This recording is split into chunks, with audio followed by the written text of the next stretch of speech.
Good evening, everyone. We're at the end of the second day of the conference at Intermodal, and we have a lot of sharing of cases, and you saw this whole afternoon. And we're going to close our second day, and it's an honor to receive Jim Tompkins, who is the chairman of Tompkins Venture at Intermodal South America and also in the 25th International Logistics Conference. So Jim has a huge curriculum, a very respectable one, and I'm going to try and summarize a part of it. But he is an industrial engineer. He also has a master's and a PhD through Penn University. Jim is well known. He is a guru in logistics. He is an international authority in the conception and implementation of end-to-end chains. And he is an entrepreneur that has started several businesses. He's worked with private equity. He projected lots of industrial facilities, automated systems, movement of materials. He implemented many technology solutions in the supply chain, and he worked to improve the performance of Triple L customers. As we've already said, he is the founder of Tompkins International, and he has over 40 years in the sector. A lot of good stuff here. Jim received more than 50 awards in his professional life. For example, the Frank Gilbert Award from the Industrial Engineering area from the Institute of Industrial Engineers. So Jim is also a leader in thinking. So you're going to look at his content. He has a lot of content. He has already contributed with more than 30 books and more than 1,000 articles in hundreds of journals of the industry. So today, Jim is going to make a presentation about digital acceleration, collaboration, logistics, and supply chain excellence, and that is the topic of the conference. And before moving on to Jim, I would like to thank Vinicius Guardaserrano very much. He is the founder and CEO of Telestot. And Telestot is a specialist in business modeling and the creation of value that supports its customers to achieve operational excellence and sustainable growth of the business of the customers through innovation. They are also strategic partners of Tompkins. So thank you very much for making this feasible, for bringing Jim to us. And over to you, Jim.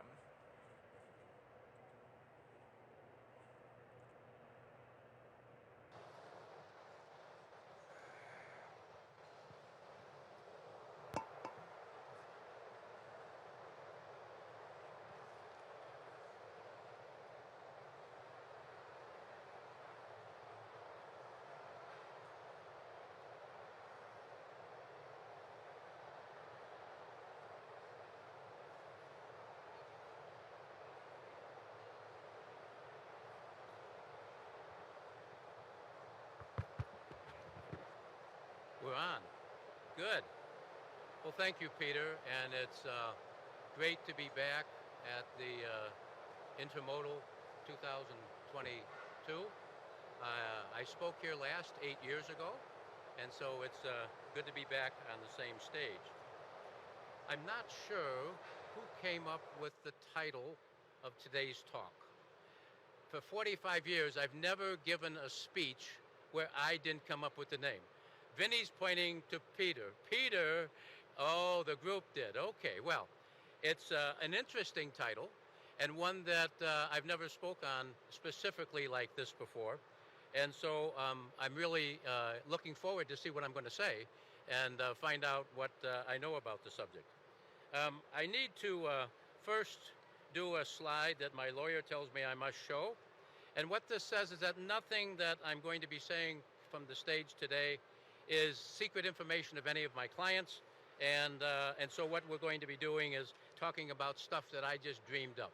And so it's going to be interesting to share with you. If I look at these three titles, I see I could present three different talks. I could easily present a talk on digital acceleration for 2 hours. I could present a talk on collaboration for 2 hours, and I could present a presentation on logistics and supply chain excellence for 2 hours. Unfortunately, I only have 1 hour, and so I need to push this together. When I started working on pushing it together, I got the observation that, wow, 1 plus 1 plus 1 equals 6. Because when you talk about digital acceleration, you need to talk about collaboration. And if you talk about digital acceleration and collaboration, you get logistics and supply chain excellence. So Peter, if it's your title, great title. I love it. And we're going to have some fun with it. We begin with the journey of digital imperative. The digital imperative is a new era that we're working in. For 11,000 years, we've been working on improving agriculture. For 200 years, we've been working on improving industry. And for 30 years, we've been working on digital. Now, the thing that's interesting is agriculture is evolving, industrial is evolving, and digital is evolving. And in fact, digital is evolving in agriculture. I'm working with a company that manufactures drones that fly over the fields, and they have sensors on the drone's wings, and they're able to determine which part of the field needs more fertilizer, which part of the field needs more water, what part of the field needs less water, and so that you can maximize the yield. And so digital is a part of agriculture. In industrial, something that I learned last week, my 31st book is going to be called Insightful Leadership, and the publisher is going to be Amazon. Why did I pick Amazon? The reason is, from the time I hand them the manuscript until the time it goes for sale is 72 hours. They print one at a time. And also, if a day or a week, a month, a year after I publish the original book, I want to change something, I want to add a chapter on Russia and the Ukraine, I send them the change, and within 72 hours, that new book will appear. No other publisher does that. All the publishers I worked with before, you give them the manuscript, a year later you get the book. Well, that's not really responsive to what's the pace of life that we're living in.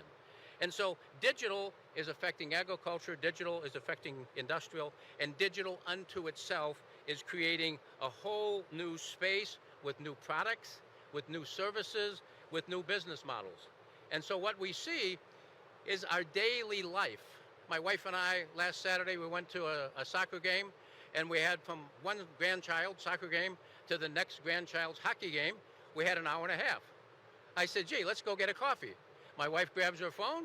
She says, oh yeah, there's a Starbucks on the way. It told us how to go to Starbucks. We had a Starbucks. And you know, 10 years ago, I couldn't do that. In fact, 10 years ago, I probably couldn't even find the soccer game without the GPS. And so what we see is new business models. You know, I use Uber 5 times a week.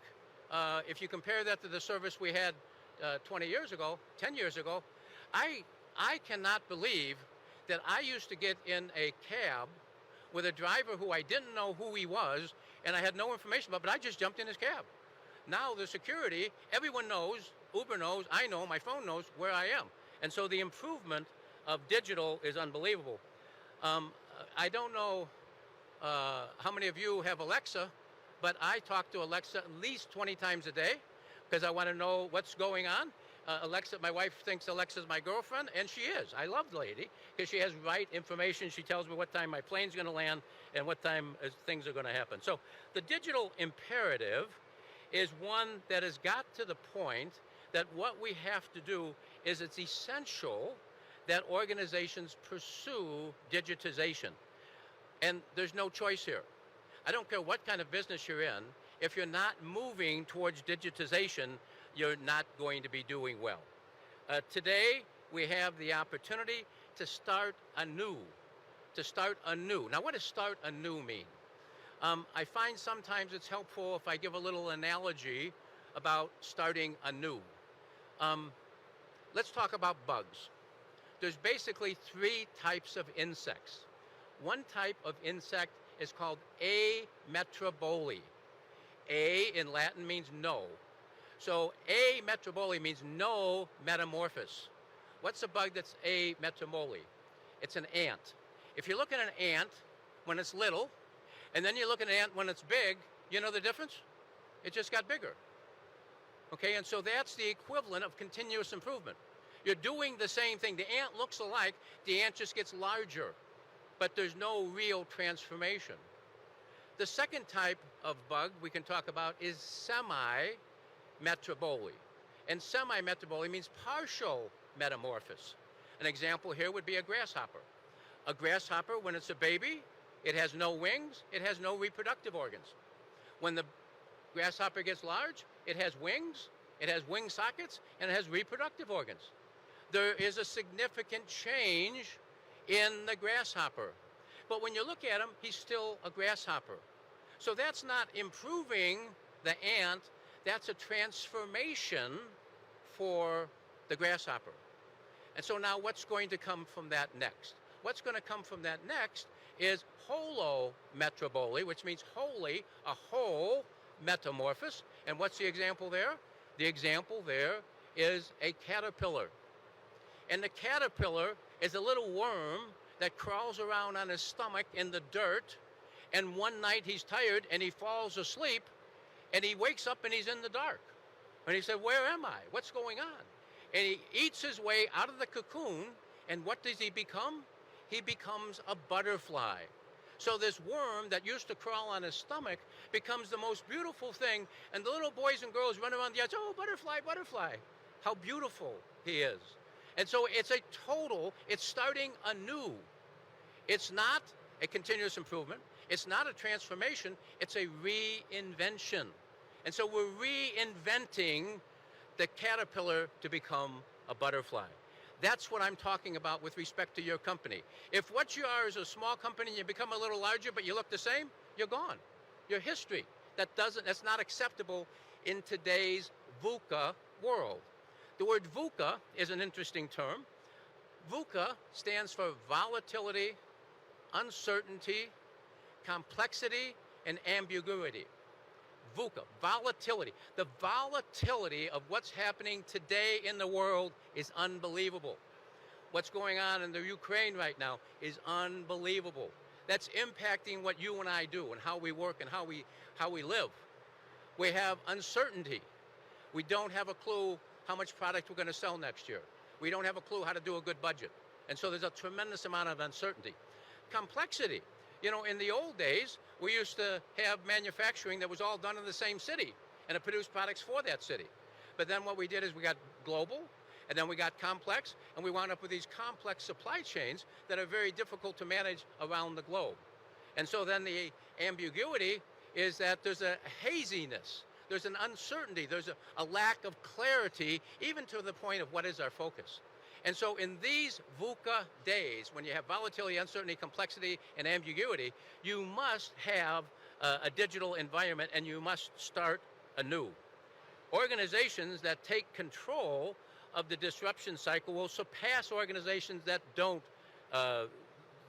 pursue a true reinvention. So what's the disruption cycle? The disruption cycle starts when someone has an innovation, an idea. I know how to improve a business. I know how to do this better. I know how to create a different product offering. I know how to provide different service. And so then that leads into entrepreneurship.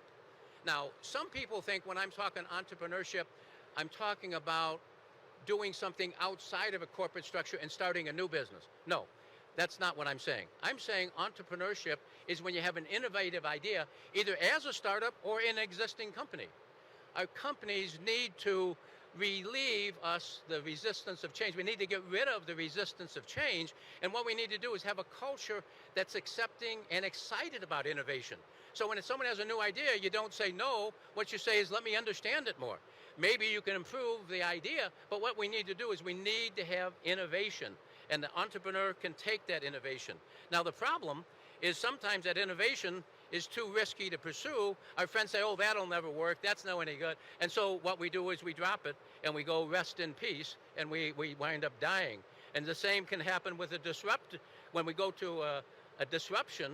That disruption can also wind up in the, oh, that's too risky, and so it goes to rest in peace. We don't move forward on that. However, some ideas that start with an innovation move to entrepreneurship and become a disruption, If we have the boldness, we can begin the innovation cycle or the disruption cycle.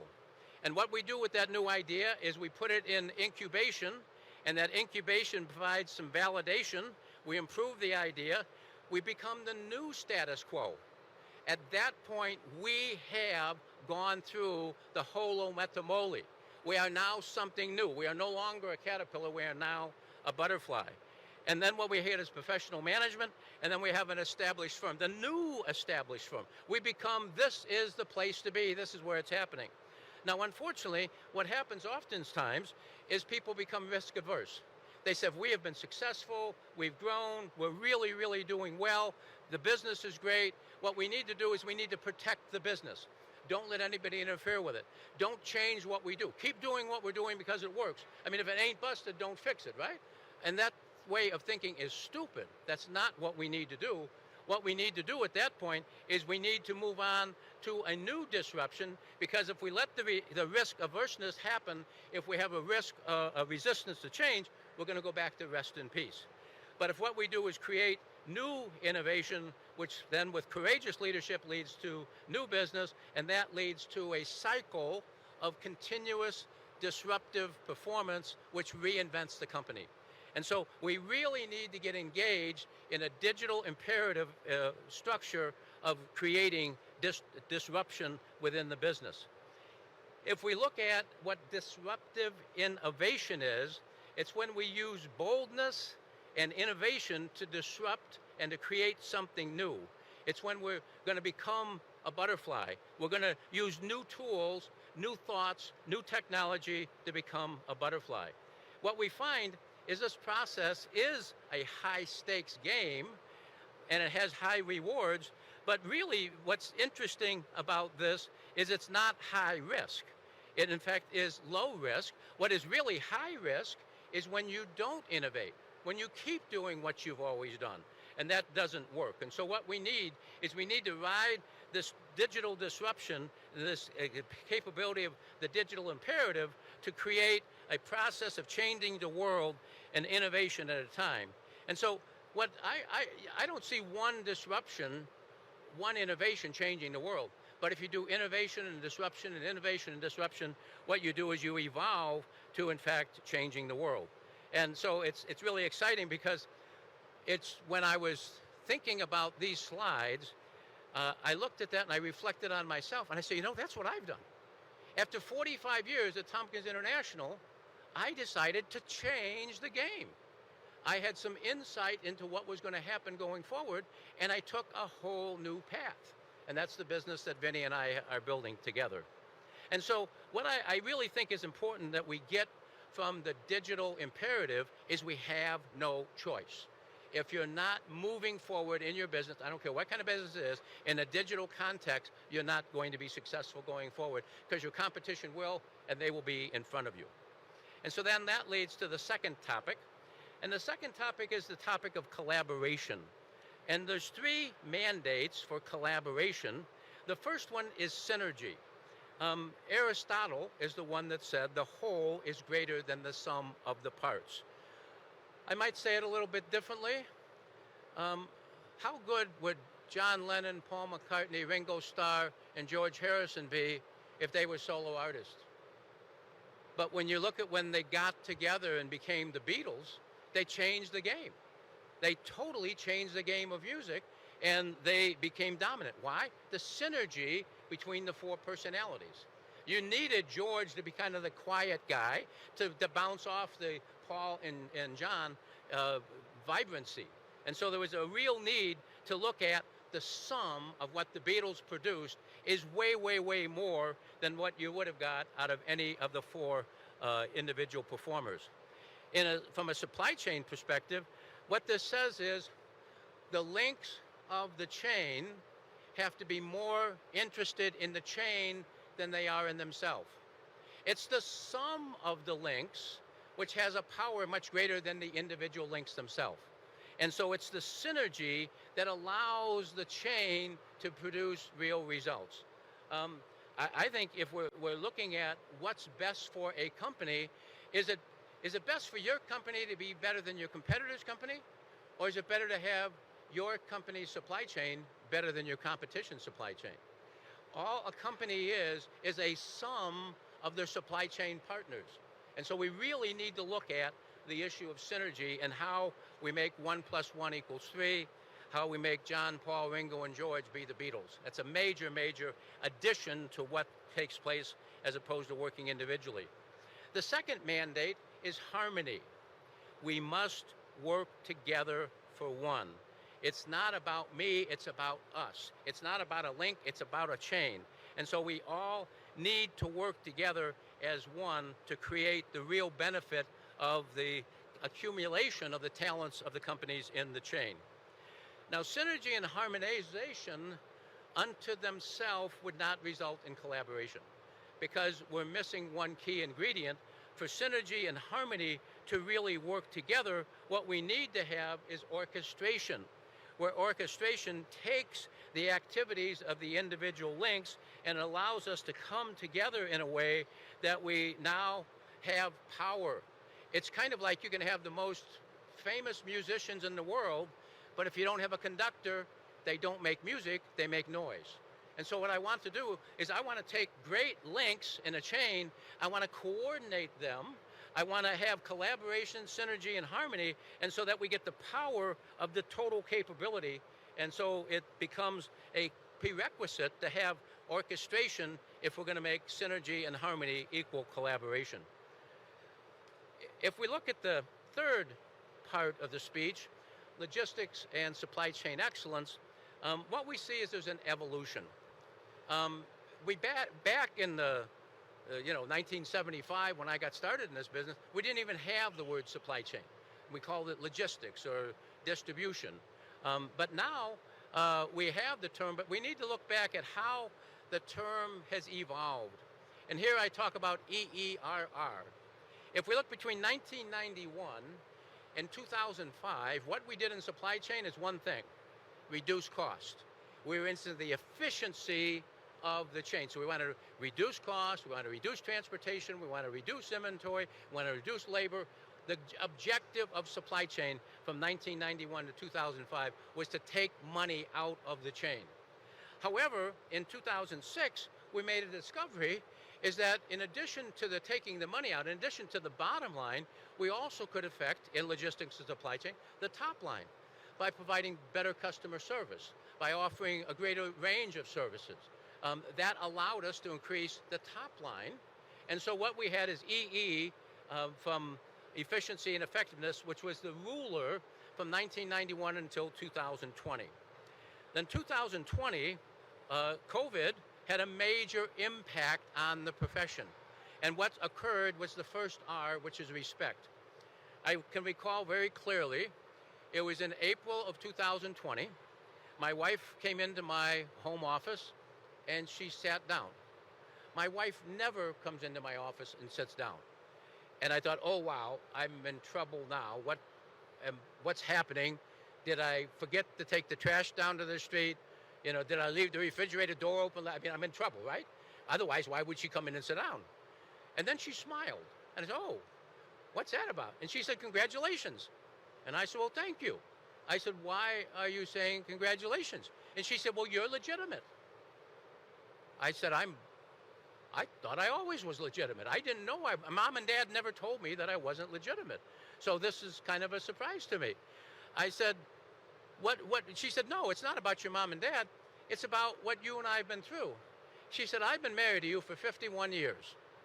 And what I've had to do for 51 years is explain to my friends, explain to your friends, explain to our kids, explain to our grandkids what it is you do. And no one has a clue what this thing called supply chain is.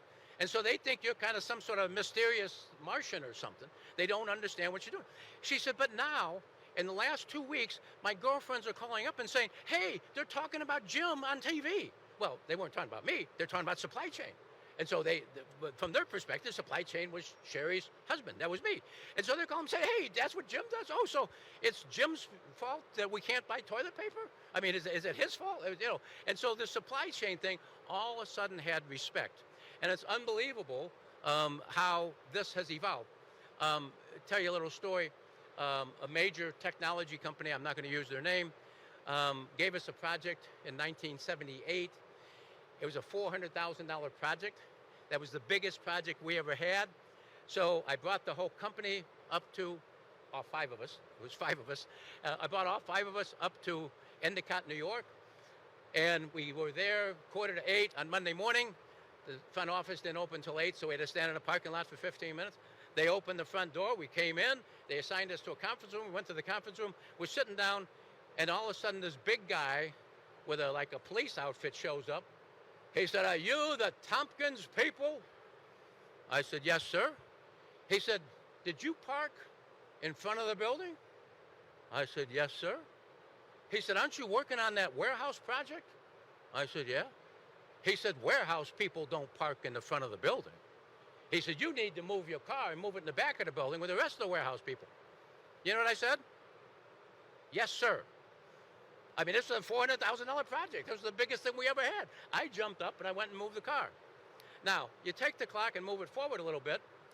In June of 2020, the same company calls me up and says, "Jim, we want you to come speak to our board of directors about the importance of supply chain." And I said, "That's great." They said, "How much do you charge?" I told him. He said, "Oh, that's great." And he said, I said, "What's the date?" He told me the date. I said, "Oh." I said, "I can't do it on that date. I have people from China all day Monday and Tuesday morning, and I can't fly from Raleigh, North Carolina up to Poughkeepsie, New York. I can't get there in time to speak during the day." He said, "Well, how about if we send a plane for you?" I said, "Well, that'll work. Yeah, that's okay." He said, "Well," I said, "I'm dropping the Chinese guys off at 12 noon. Why don't you have the plane come and then they take me to Poughkeepsie?" I said, "Great." I got on a plane. The lady brings me a beautiful salad with salmon on it, which is what I eat all the time. I think, boy, they know what I eat. And they fly me to Poughkeepsie. I get there. There's a limo waiting for me. The limo takes me to the headquarters. I get to the headquarters, and I walk in, and the chairman of the board said, "Oh, Dr. Tompkins is here. Let's interrupt our board meeting." And so I spoke for an hour on the importance of supply chain. I got back in the limo, drove back, got on the airplane, and the lady brings me a glass of red wine. And I'm thinking, wait a minute. These are the same people in 1978 told me I had to park behind the building. Now, that's not about me. That's about supply chain. Supply chain has arrived, and what we have is respect, and that respect has now given us an obligation of resilience. Resilience is the ability to bounce.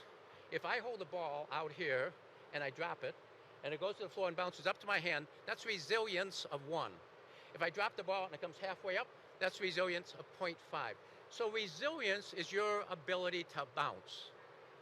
How good has the resilience of the supply chain been in the last 2 years? Terrible. Why is it terrible? Well, it's terrible because we don't really have confidence in our supply. We're not sure when our suppliers are going to give us the product. We have uncertainty on lead times, and we have uncertainty on demand, and we are unable to provide the demand lead time to our customers. So what's the function of supply chain? The function of supply chain is to synchronize supply and demand.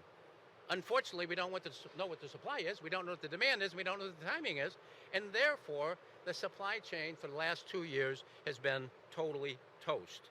And so what our job is we know there's supply variability, we know there's demand variability, we know there's lead time variability. Given that, I want you to run me a good supply chain. And that's a very, very difficult thing. In fact, I would suggest if what we do is we maintain our view as we have in the past of supply chain, it's impossible. However, there is some things that we can do to improve that journey. In 2003, I wrote the book on the screen. The book is entitled No Boundaries.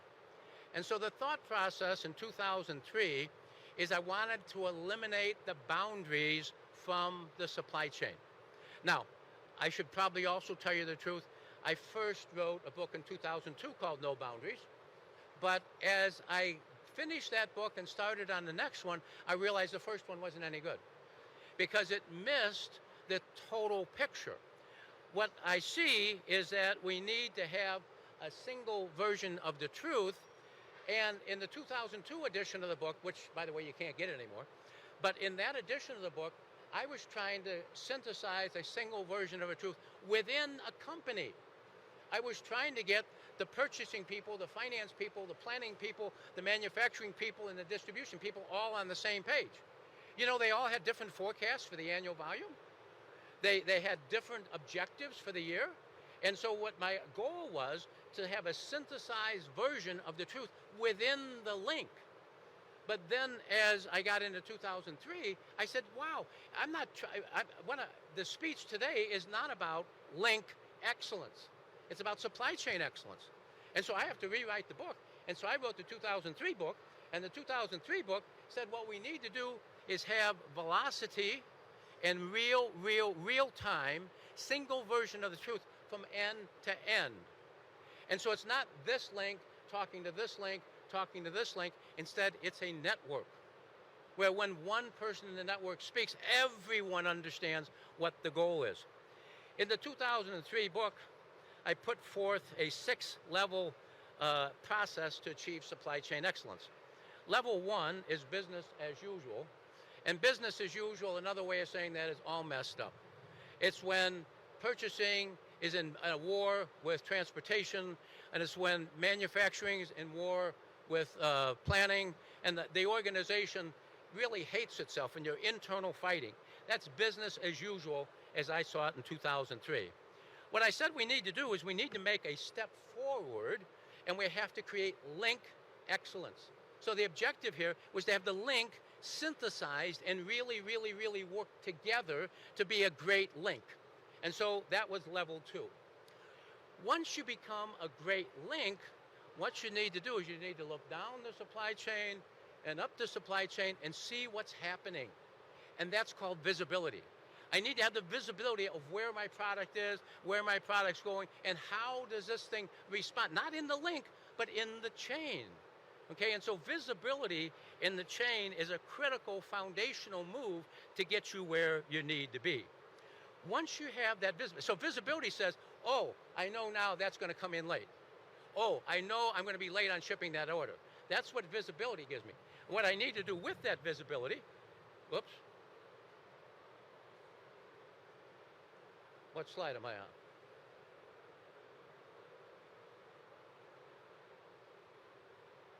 Good, okay.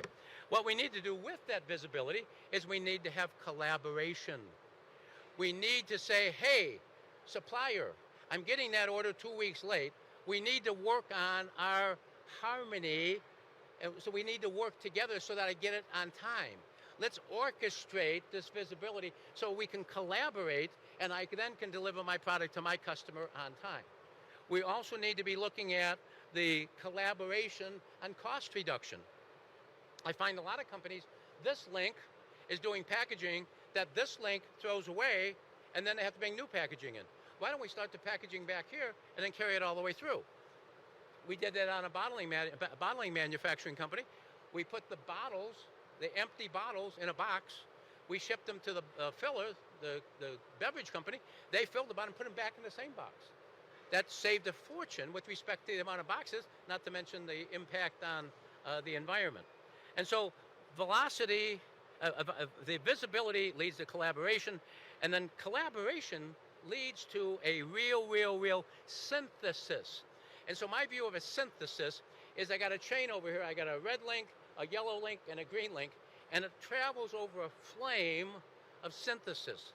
And the flame of synthesis melts the links, and what here is a flow of molten red, blue, and green metal.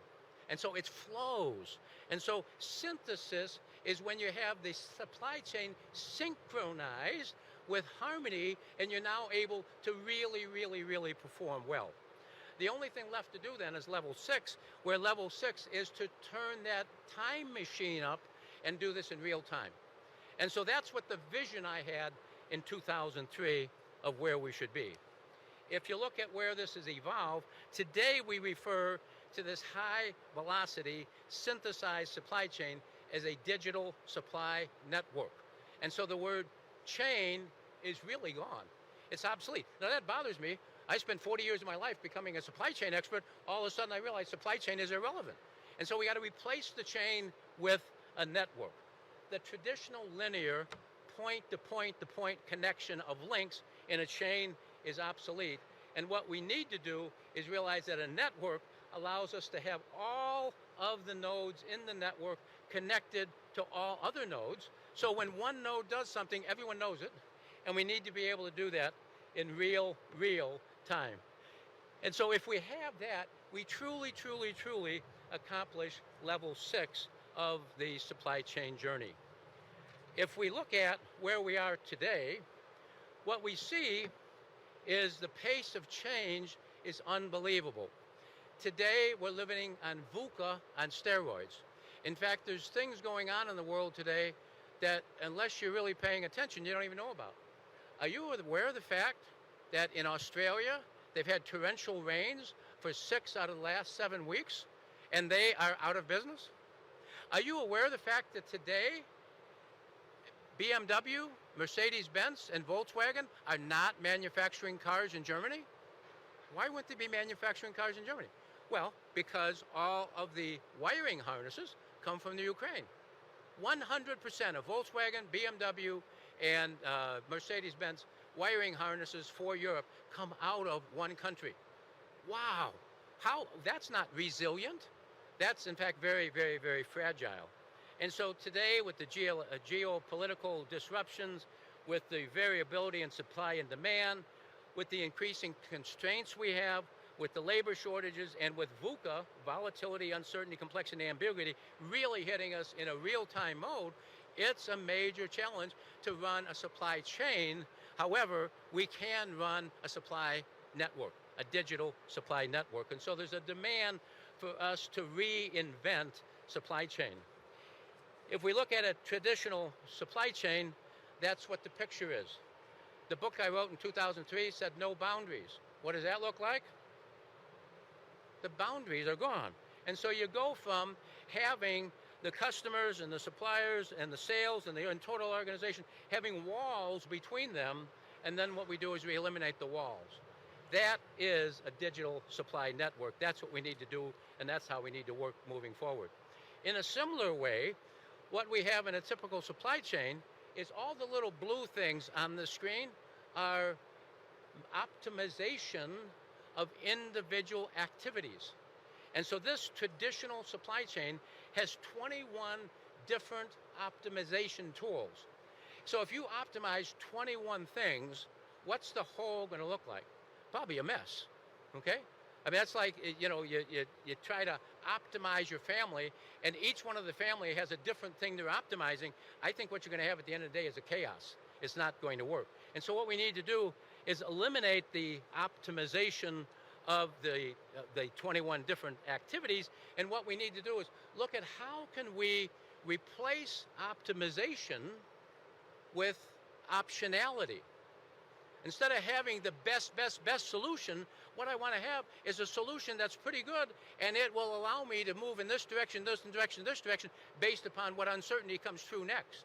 And so here I am, PhD engineer, focusing my career on optimization, and I no longer believe in optimization. I believe instead of optimizing, I need to optimize. I need to give myself options as to how to play the game, so that when this happens, I can do this. If this happens, I can do this. And so I need to have an intelligent way of creating a total network that works well. Remember the old beer game? When you're working on your MBA or something someplace, you played the beer game? And what we learned in the beer game is the bullwhip effect. And the bullwhip effect says, my clock just went off. Did I finish? No, I didn't finish. Okay. So the bullwhip effect says the longer and more complex the chain is, the greater fluctuation in demands are going to have an impact on what's happening over time. And so what we need to do is we need to shorten the supply chain, and we need to have responsiveness. So what we want to do is have a real-time network that allows us to make this work. There's two ways to create a real-time network. The one on the left, I don't know if you can see those little lines, but those are all the connections between the elements of a relatively simple supply chain. And what you have is many-to-many, you have many one-to-one connections. And so to set that up costs a fortune. So that if I wanted to connect with you, I don't have to do a network like that. I can just do a network like the one on the right, and I would use LinkedIn. Because you're already on LinkedIn, I'm on LinkedIn. We don't have to put all our data and information in. All we have to do is connect to each other and accept. And that's what the network on the right is. It's a permissions-based network. And so we tell the people what data they need to have available. And then that's the information that'll be provided. And so the network on the right, when you have one single connection in the whole network, replaces the one on the left, which is a digital nightmare and very expensive to create. I think another major problem we have is shown in this slide. I'm not going to go through each one of the points on the slide, and I could, but it would take an hour, because the slide points out the basic problems that companies have with networks. The focus of companies today, from a technology point of view, paren ERP, is to focus on themselves. The goal is to make themselves more profitable, as opposed to working together with others to make the network more profitable. I want the companies to be more profitable, but you don't make a company more profitable by not sharing your data with them. I mean, you need a network where you have real time, you have a action-based execution system. In fact, a real problem in industry today is you have planning people and you have execution people. In your company, do your planning people and your execution people get along? No. And in fact, the execution people say, I don't even know why these planning people do what they do, because it's never right. We always have to redo it over here. So what I want to do in a real-time network is I want to replace planning and I want to replace execution with one function. And that function is called planning execution. It's one word, planning execution, no space. It's one word. And you're going to plan and execute in a real-time mode based upon what really happens. And oftentimes, it says here someplace on the list, it's going to be done automatically. Because what we're going to have is we're going to have machine learning and artificial intelligence that tells us, here's the guardrails within we want you to operate network. And if we're operating in that network, something goes, this guy doesn't get the shipment on time. What's the impact of that going to be? Well, artificial intelligence will say, we should reroute this shipment like this, and it only costs us $400, and therefore we'll make our order on time. You set up the guardrails to say anything that doesn't cost more than $500, the computer automatically does. So, you know, the biggest, if I want to be really mean to you, what I'll do is I'll send you every morning at 6 a.m. the list of the problems in your supply chain. You'll have 10,000 items that I'll give you each morning that you need to fix. Well, you can't fix 10,000 items. Nobody can fix 10,000 items. But what I can do, if I can take 9,950 of those and solve them autonomously using AI and ML, I now have the opportunity to solve the other 50. And now we're really, really, really talking. So what we need to do is we need to move away from enterprise-wide solutions, and we need to move towards network-wide solutions. Now, if you want to plug your ERP system into a network-wide solution, you can do that. That's fine. There's no problem with that. But we got to stop thinking about ourselves.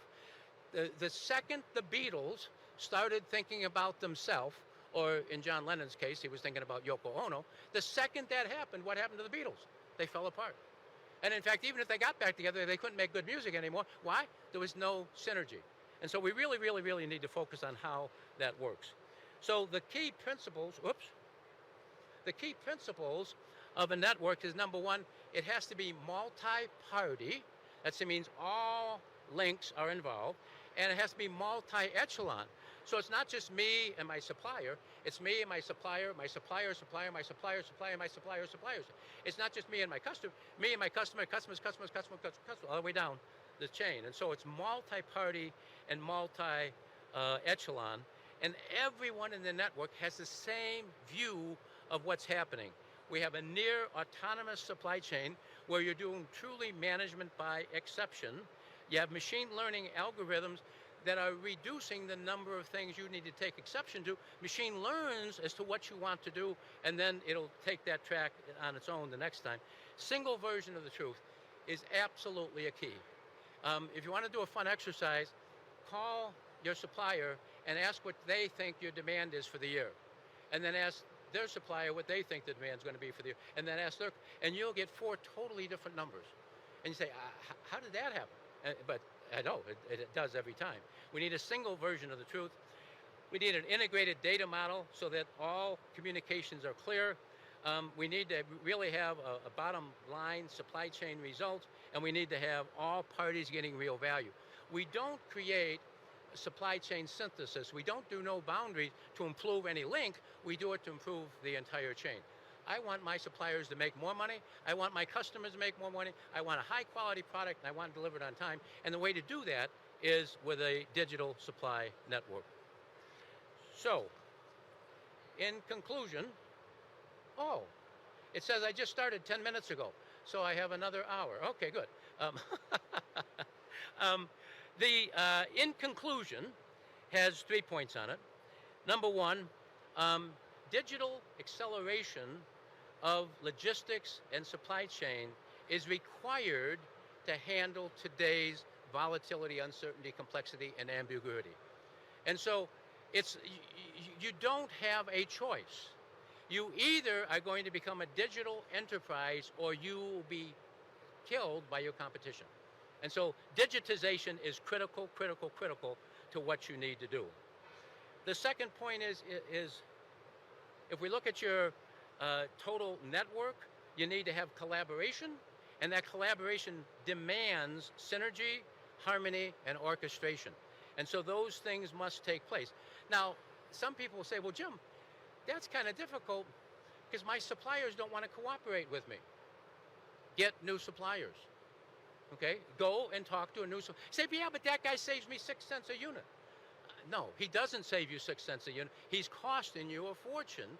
And so you only deal with suppliers who are willing to synergize, harmonize, and orchestrate with you. If they're not willing to do that, you're not going to do well because you're going to be disappointing your customers. You're not going to be able to provide the customers the service that they demand.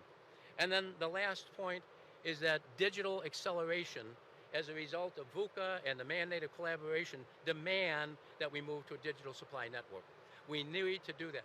Oftentimes we start that with a really strong visibility play. We got step 1 is business as usual, step 2 is link excellence, then visibility, then collaboration, then synthesis, and then velocity. We need to work those 6 steps, figure out where we are now, and then move forward, and that's going to result in a great supply chain. So, I have a couple minutes left. I don't know if we have any questions from the floor or anything.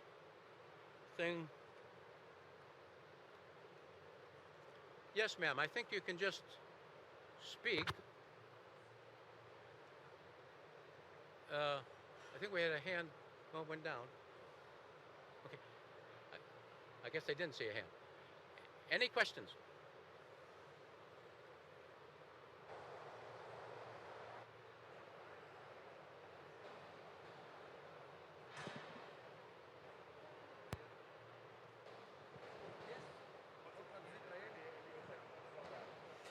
Jim, eu sou Júlio da Cacu. So, Jim, I'm Julio from Kakuri, and my question for you is, considering this whole context of acceleration of the supply chain, what do you think are the main impacts in terms of COVID-19 and now with the war?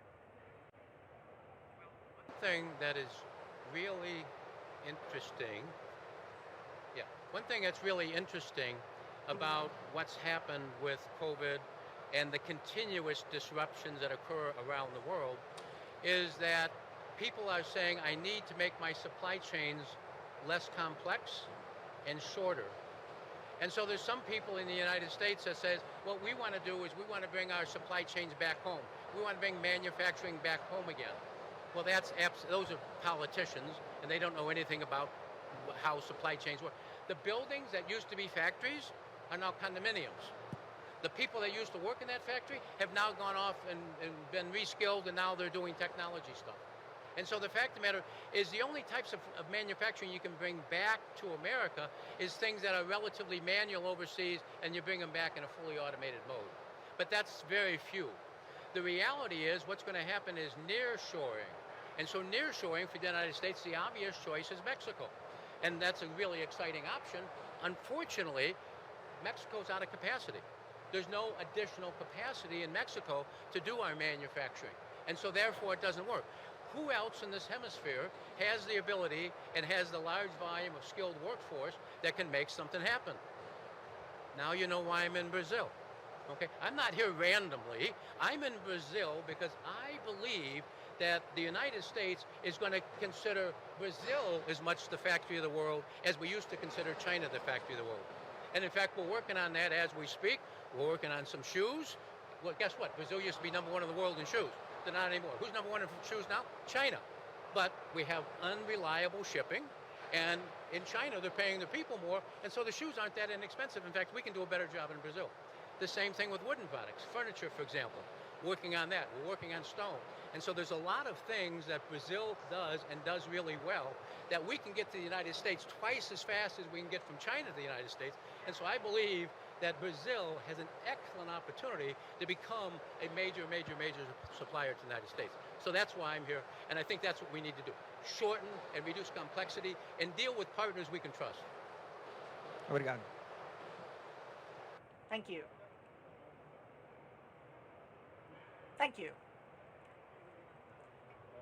There's a hand at the back.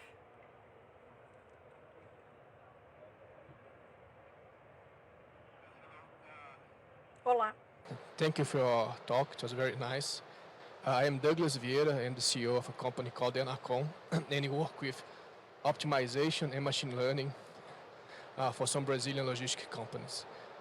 And we have talked about planning and execution, and I got some doubts that I'd like you to, if you could, go a little deeper, because when you are looking for planning and execution, you have a different sort of uncertainties.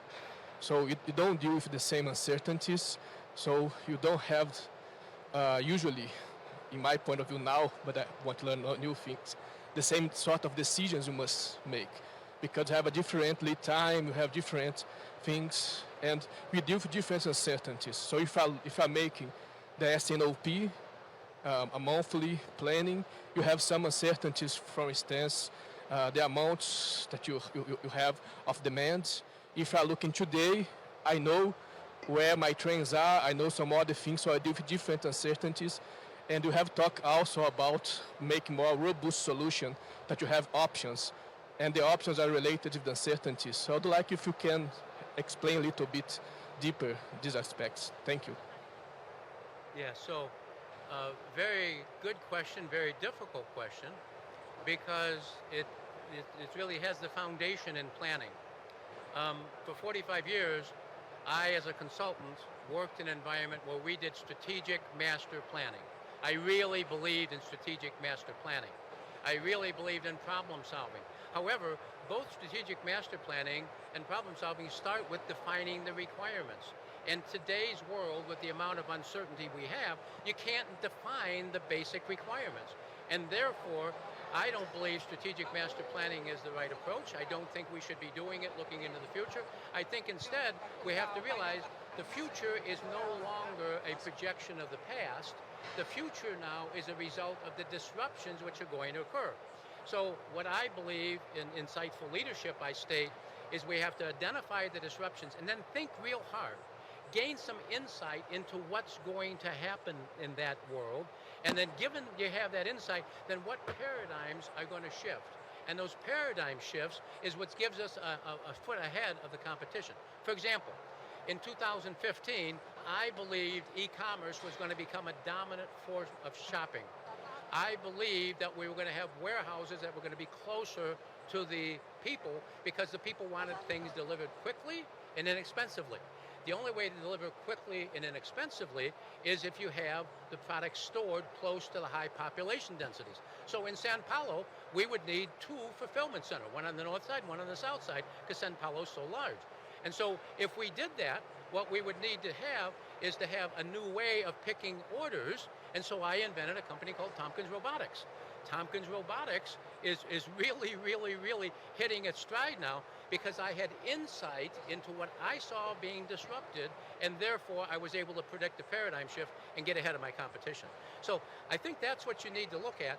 I don't think efficiency today is something we should ponder on. I think what we should ponder on is how do we get ourselves in a position when we're better than our competition, and then we can win more orders. So kind of a complex answer. I hope it's okay.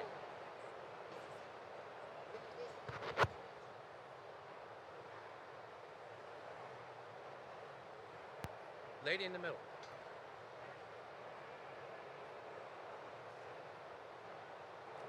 Oi. Hello.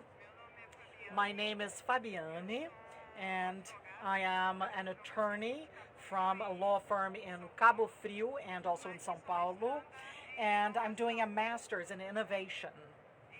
So, considering everything that you said, I would like to thank you for this incredible presentation. But talking about energy, that's a great problem. So fossil fuels, we know this is a problem, and we need to, not only because of the environment, we need it, right? But we also need a chain, an energy chain that is sustainable. And in your opinion, as you were saying that you did not come to Brazil just, by chance. I agree, because Brazil, well, in fact, we have water as a source of energy, the main source of energy, but in fact, we have good wind as well, the best winds, and we also have solar energy that is also very good, and that can also be worked on. And we also have, we can make hydrogen, energy from hydrogen. So what do you think about this? Because without energy, we're not able to have a network of supplies, right?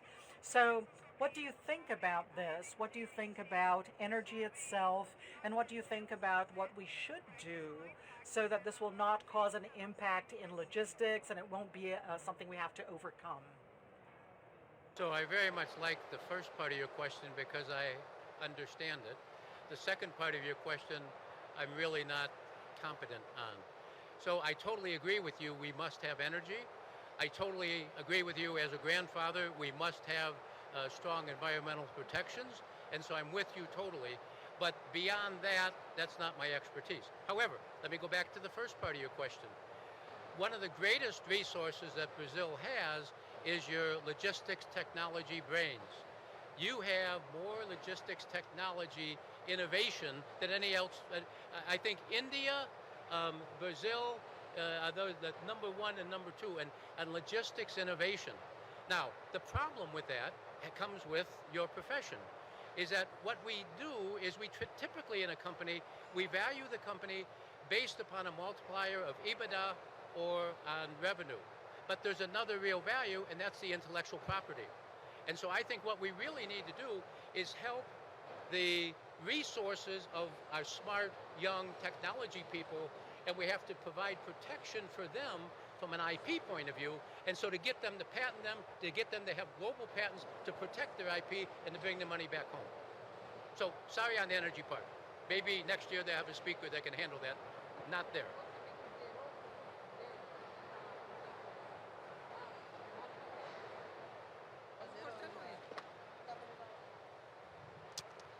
Okay, did we do it? Ok.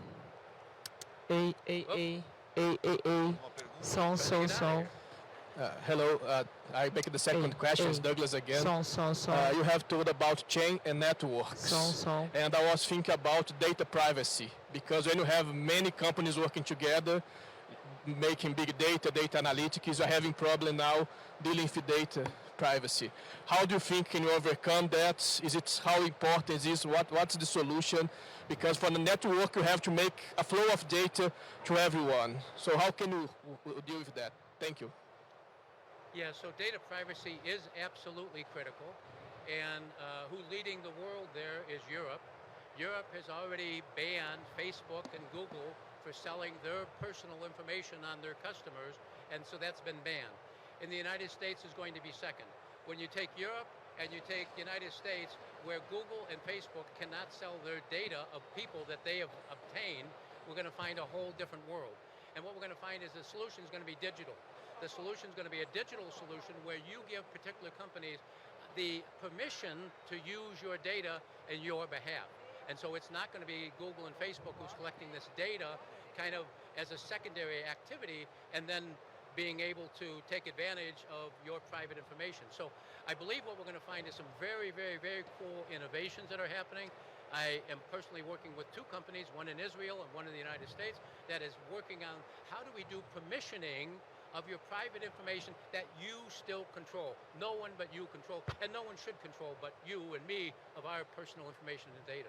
So I really agree with you. It's a huge opportunity for tremendous innovation because it's coming very fast. And if the retailers and the consumer products companies cannot get that data, they're not going to know how to sell. So it's going to come very quickly. And so I think it's a great subject to invest in. Right on.